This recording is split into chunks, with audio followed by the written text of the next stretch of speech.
വിളിക്കരുത്. അപ്പോൾ അവർ അതിന് പകരം നിങ്ങളുടെ മാതാപിതാക്കളെ ചീത്ത വിളിക്കും. അത് നിങ്ങൾ തന്നെ നിങ്ങളുടെ മാതാപിതാക്കളെ ചീത്ത വിളിക്കുന്നതിന് സമാനമാണെന്ന് വിശദീകരിച്ചു കൊടുത്ത ഹബീബായി നബിയുനാ റസൂലുള്ളാഹി സ്വല്ലല്ലാഹു അലൈഹി വസല്ലം. ഇന്നെന്താ സ്ഥിതി? ഇന്ന് വാപ്പാൻ്റെ മുഖത്ത് നോക്കിയിട്ടാ മോൻ പറയണത്, സിനിമ സ്റ്റൈലിലാ പറയണത്. പോടോ, വേറൊരു വർത്താനം ഉണ്ട്, ഞാൻ ഇവിടുന്ന് പറയില്ല. പോടാ മോനെ ദിനേശാണ് വാപ്പാനോട്. ആദരവ് പോയി. വാപ്പയാരാണ് എന്ന് മനസ്സിലാക്കാത്തൊരു ലോകമാണ് ഇന്ന് ജീവിക്കുന്നത്. ഉമ്മയാരാണെന്ന് തിരിച്ചറിയാൻ കഴിയാത്തൊരു ലോകമാണ് ഇന്ന് ജീവിക്കുന്നത്. ആ ലോകത്താണ് ഖിയാമത്ത് നാളെന്ന് നബിയുനാ റസൂലുള്ളാഹി സ്വല്ലല്ലാഹു അലൈഹി വസല്ലം. അവരുടെ അഭിപ്രായങ്ങൾക്ക് യാതൊരു പരിഗണനയുമില്ലാത്ത കാലഘട്ടം.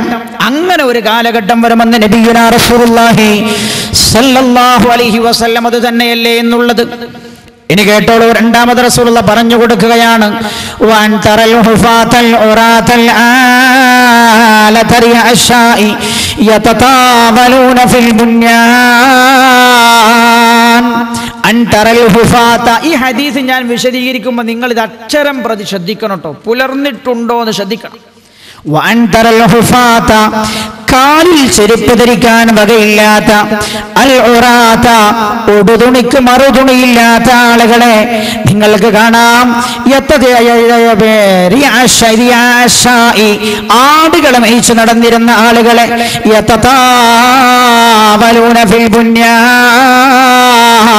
അവർ വലിയ വലിയ വീടുകളും കെട്ടിടങ്ങളും കെട്ടിപ്പൊക്കുന്നത് കാണാം. അവർ വലിയ സമ്പത്തിന്റെ ഉടമകളായി മാറുന്നത് കാണാമെന്ന് നബിയുനാ റസൂലുള്ളാഹി സ്വല്ലല്ലാഹു അലൈഹി വസല്ലം. ശ്രദ്ധിക്കണം, ഇത് കാലിൽ ചെരുപ്പ് ധരിക്കാൻ വകയില്ലാത്ത ആളുകളാണ്. കാലിൽ മനുഷ്യന്മാർ സാധാരണയായി ചെരുപ്പ് ധരിക്കാൻ തുടങ്ങിയിട്ട് എത്ര വർഷമായിട്ടുണ്ടാവും? നമ്മളൊക്കെ എത്ര കൊല്ലമായിട്ടുണ്ടാവും? വളരെ കുറച്ച്. എനിക്ക് ഓർമ്മയുണ്ട്, 32 വയസ്സ് കഴിഞ്ഞിട്ടുള്ളൂ എനിക്ക്. മനുഷ്യന്മാരൊന്നും ചെരുപ്പിടാതെ നടക്കണ കാലം എനിക്ക് ഓർമ്മയുണ്ട്. മാത്രമല്ല, എൻ്റെ ചെറുപ്പത്തിൽ എൻ്റെ അനുഭവം എന്താണെന്ന് നിങ്ങൾ, പെരുന്നാളിനാണ് പുതിയ ചെരുപ്പൊക്കെ എടുത്തുതരിക. പള്ളി പോയി തിരിച്ചു വരുന്നത് കാത്തിരിക്കുന്നുണ്ടാവും ഉമ്മ. പള്ളി പോയി തിരിച്ചു വന്നാൽ പിന്നെ ആ ചെരുപ്പ് വാങ്ങി വെക്കും. പിന്നെ അത് പിറ്റത്തെ വെള്ളിയാഴ്ച പള്ളിക്ക് പോകുമ്പോൾ തരാം. അങ്ങനൊരു കാലം ഈ അടുത്താ കഴിഞ്ഞത്. ഒരു 10, 20, 25, ഒരു 20, 25, 30 കൊല്ലങ്ങൾക്ക് മുമ്പ് വരെ സാധാരണയായി മനുഷ്യന്മാർ ചെരുപ്പ് ധരിക്കാറുണ്ടായിരുന്നില്ല. എന്താ കാരണം? ചെരുപ്പ് ധരിക്കാൻ വകയുണ്ടായിരുന്നില്ല.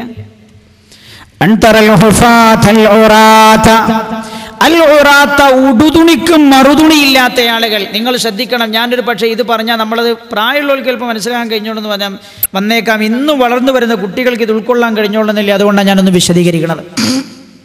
ഉറുതുണിക്ക് മറുതുണിയില്ലാത്ത ആളുകൾ ആരാണത്? ഒരു തുണി അഴിച്ചിട്ട് മാറ്റാൻ വകയുണ്ടായിരുന്നില്ലാത്ത ആളുകൾ എന്നർത്ഥം. മഹാനായ സയ്യിദ് അലവിയിൽ മൻഫുറമി ഖദ്ദസല്ലാഹു സിർറഹുൽ അസീസ് നമ്മുടെ അടുത്താണല്ലോ അന്ത്യവിശ്രമം കൊള്ളുന്നത്, മലപ്പുറം ജില്ലയിൽ. മഹാനവർഗരുടെ അനുയായികൾ ബ്രിട്ടീഷുകാർക്കെതിരെ നടത്തിയ ഒരു പടയാണ് മുട്ടിയറ. അവിടെ നടന്ന ഒരു സമരമുണ്ട്. അത് ബ്രിട്ടീഷുകാർക്കെതിരെ നടത്തിയ സമരമായിരുന്നു. എന്തായിരുന്നു ആ സമരം നടക്കാൻ കാരണം? ചരിത്രം പഠിച്ചാൽ മനസ്സിലാക്കാൻ കഴിയും. അവിടെ പള്ളിയിലേക്ക് പോകാൻ വേണ്ടി മുസ്ലിങ്ങളായ ആളുകൾ പള്ളിയിലേക്ക് പോകാൻ ആകെ ഒരു തുണി ഉണ്ടാവുള്ളൂ ഉടുക്കാൻ. ഒരു തുണി മേലെ ഇടാനും ഉണ്ടാവും. ഉടുത്ത തുണി മുഷിഞ്ഞത് അലക്കണമെങ്കിൽ മേൽമുണ്ടെടുത്ത് ഉടുത്തിട്ട് വേണം അത് അലക്കാൻ. അത് അലക്കി ഉണങ്ങിയിട്ട് വേണം മേൽമുണ്ടെടുത്തിട്ട് വൃത്തിയാക്കാൻ, അലക്കാൻ. അങ്ങനെ ഒരു കാലം ഉണ്ടായിരുന്നു. അനധിവിദൂരമല്ല, എൻ്റെ പിതാവിൻ്റെ കാലഘട്ടത്തിൽ ഉണ്ടായിരുന്ന മുതിർന്നവരുടെ കാലം അതായിരുന്നു. എൻ്റെ വാപ്പ സംഭവം പറയുന്നത് ഞാൻ എൻ്റെ ചെവി കൊണ്ട് കേട്ടിട്ടുണ്ട്. അപ്പം കേവലം ഒരു തലമുറ കഴിയുന്നേ ഉള്ളൂ. ഒരുപക്ഷെ ഞാനിത് പറയുമ്പോൾ എൻ്റെ സദസ്സിലിരിക്കുന്ന പ്രായമുള്ള ഉപ്പമാർ അത് അനുഭവസ്ഥരായിരിക്കും. ഉടുതുണിക്ക് മറുതുണിയില്ലാതിരുന്ന ആളുകൾ, അതേപോലെ കാലിൽ ചെരുപ്പ് ധരിക്കാൻ വകയുണ്ടായിരുന്നില്ലാത്ത ആളുകൾ, അതേപോലെ ഉപജീവനത്തിന് കാലികളെ വളർത്തി ജീവിച്ചിരുന്ന ആളുകൾ, കാലികളെ വളർത്തി പാല് വിറ്റ് ജീവിച്ചിരുന്ന ആളുകൾ,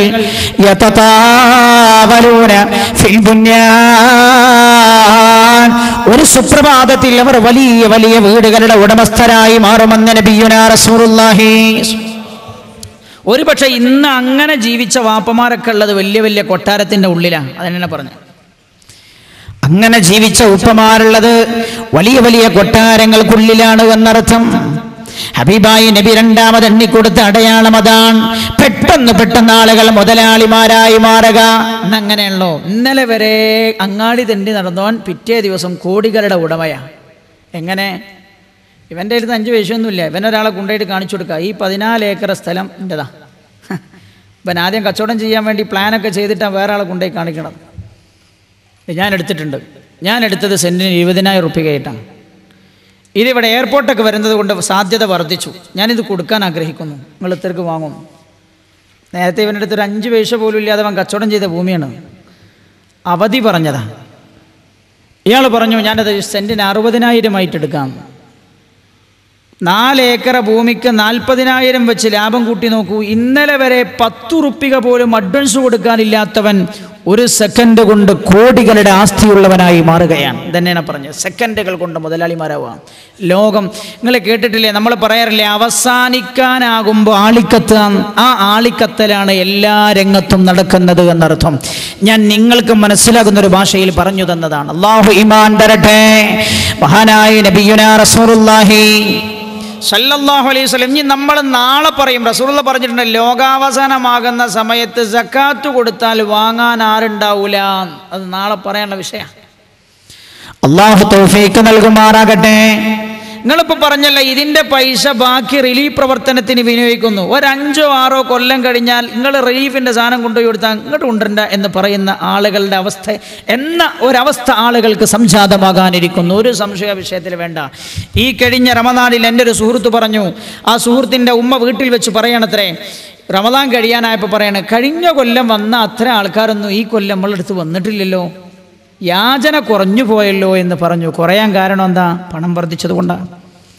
സക്കാത്ത് കൊടുത്താൽ വാങ്ങാൻ ആളില്ലാത്ത കാലമുണ്ടാകുമെന്ന് ഹബീബായി നബിയുനാ റസൂലുള്ളാഹി സല്ലല്ലാഹു അലൈഹി വസല്ലം രണ്ടാമതായി റസൂലുള്ളാഹി പറഞ്ഞു കൊടുത്തത് ആളുകൾ പെട്ടെന്ന് മുതലാളിമാരാകുമെന്നാണ്. ഇനി കേട്ടോളൂ, ഹബീബായി നബിയുനാ റസൂലുള്ളാഹി സല്ലല്ലാഹു അലൈഹി വസല്ലം തങ്ങൾ പറയുകയാണ്, യഖില്ലുൽ ഇൽമു ഇൽമു കുറഞ്ഞു പോകുമെന്ന് നബിയുനാ റസൂലുള്ളാഹി. വിജ്ഞാനം കുറയും, ലോകാവസാനത്തിന്റെ അടയാളമാണ്. വിജ്ഞാനം കുറയും. അപ്പം നിങ്ങൾ ചോദിക്കും, വിജ്ഞാനം കുറയല്ലല്ലോ കൂടുതലേ? പണ്ടങ്ങൾക്കറിയാം, എൻ്റെ ഉമ്മ പറഞ്ഞത് എനിക്ക് ഓർമ്മയുണ്ട്. അവരൊക്കെ 1-ാം ക്ലാസ്സിലും 2-ാം ക്ലാസ്സിലൊക്കെ പഠിക്കുന്ന സമയത്ത് ആകെ ഒരു അമലിയാത്ത് എന്ന് പറഞ്ഞൊരു പുസ്തകം ഉണ്ടാവുക. അതിൽ തന്നെ ദീനിയാത്തും അഖ്ലാഖും എല്ലാം കൂടി പഠിപ്പിക്കലായില്ല. ഒരു പുസ്തകം ഉണ്ടാവും, ഒരു സ്ലേറ്റും ഉണ്ടാവും. ഇന്നോ അത് 5-6 വയസ്സാകുമ്പോഴാണ്. ഇന്ന് 3 വയസ്സ് കഴിഞ്ഞ് ഉമ്മാൻ്റെ 2 വയസ്സ് ആയി ഉമ്മാൻ്റെ 2 വയസ്സ് വരെ മുല കൊടുക്കൂലല്ലേ? അതൊരു പ്രശ്നം. ആയിക്കോട്ടെ, ഞാനൊരു വർത്തനം പറഞ്ഞാന്ന് മനസ്സിലാക്കിയാൽ മതി നിങ്ങൾ. 2 വയസ്സായി ഉമ്മയുടെ മുല കൂടി വറ്റിയാൽ പിന്നെ അവൻ പുസ്തകത്തിൻ്റെ ഭാണ്ഡമേറ്റുകയാണ്. 1 അല്ല 2 അല്ല. ഇവന് പുസ്തകം എടുക്കാൻ കഴിയാത്തതുകൊണ്ടാണ് ഒരു വണ്ടി ഏൽപ്പിക്കണത്. വണ്ടിക്കൊരു ക്ലീനർ വെക്കാറില്ലേ? അവൻ്റെ പണി എന്താ അറിയോ? ഈ കുട്ടികളൊക്കെ പുസ്തകവും ബാഗും വാങ്ങിയിട്ട് അത് ഏറ്റിൻ്റെ പണിയാവും, അയാളുടെ പണി. അങ്ങനത്തെ ആരെങ്കിലും ഉണ്ട്, മോശമെന്ന് കരുതണ്ട, ഒരു സഹായമാണ്. ആരെങ്കിലും സദസ്സിലുണ്ടെങ്കിൽ മോശമാക്കി പറഞ്ഞാന്ന് മനസ്സിലാക്കണ്ടെന്നർത്ഥം. നിങ്ങൾ ചിന്തിച്ചു നോക്കൂ, ചെറിയ കുട്ടികൾ. അപ്പം നിങ്ങൾ പറയും വിജ്ഞാനം കൂടാണല്ലോ. വിജ്ഞാനം കൂടുകയല്ലേ? ഏത് വിജ്ഞാനം? ശ്രദ്ധിക്കണം നിങ്ങൾ. അൽ ഇൽമു എന്ന് പറഞ്ഞാൽ ഉലൂമുദ്ദീൻ, ദീനിന്റെ വിജ്ഞാനങ്ങൾ കുറഞ്ഞു പോകുമെന്ന് നബിയുനാ റസൂലുള്ളാഹി സല്ലല്ലാഹു അലൈഹി വസല്ലം. ദീനി വിജ്ഞാനത്തോട് ആളുകൾക്ക് താല്പര്യം കുറയുമെന്ന് മുഹമ്മദ് മുസ്തഫ സല്ലല്ലാഹു അലൈഹി വസല്ലം. അങ്ങനെ ഉണ്ടോ എൻ്റെ സഹോദര? ഞാനിതെന്തിനാ വിശദീകരിക്കുന്നത്? നല്ലളം ബസാറിലെ ഈ നല്ലളത്തിന്റെ പ്രധാന ഹൃദയഭാഗത്തുള്ള നമ്മുടെ പള്ളി ജുമാഅത്ത് പള്ളിയുണ്ടല്ലോ,